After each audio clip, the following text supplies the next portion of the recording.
Hi friends, welcome back to my channel. எல்லோரும் நல்லா இருக்கீங்க நம்புகிறேன்.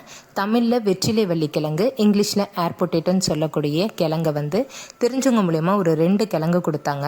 அதை அப்படியே வெளியே வச்சுருந்து அதில் குறுத்து வந்த பிறகு என்னோடய மாடி தோட்டத்தில் நான் ரெடி பண்ணி வச்சுருந்த க்ரோ பேக்கில் அதை ஊனி வச்சுருந்தேன். என்னோடய வீடியோஸ் பாருங்கள், உங்களுக்கு தெரிஞ்சிருக்கும். அது பார்த்திங்கன்னா ஒரு 9 மாதத்தில் அறுவடை நமக்கு கொடுத்துருச்சு. இதோட இலைகள் வெற்றிலை மாதிரி இருக்கிறதுனால இதுக்கு இந்த பேர் வந்துச்சு.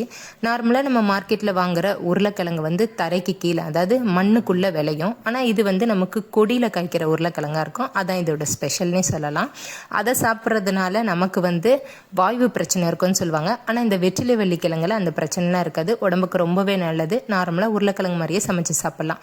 விதைக்கிழங்கு நிறைய எடுத்து வச்சு நிறைய சப்ஸ்கிரைபருக்கு அதை டிஸ்ட்ரிபியூட் பண்ணியிருந்தோம். அவங்களுமே ஃபீட்பேக்கு சூப்பராக கொடுத்துருந்தாங்க.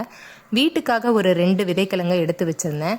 அதில் பார்த்திங்கன்னா இன்றைக்கி நல்லா க்ரோத் எல்லாம் சூப்பராக வந்துருச்சு. தரையில் வச்சு பார்த்து எவ்வளோ கிழங்கு வருதுன்னு சொல்லிட்டு இன்னொரு வீடியோவில் உங்களுக்காக நான் அப்டேட் பண்ணுறேன். வீடியோ பிடிச்சிருந்தா லைக் பண்ணுங்கள், மறக்காம என்னோடய சேனலை சப்ஸ்கிரைப் பண்ணிக்கோங்க. கார்டனிங் டிப்ஸுக்கு என்னோடய பேஜை ஃபாலோ பண்ணிக்கோங்க. பாய்.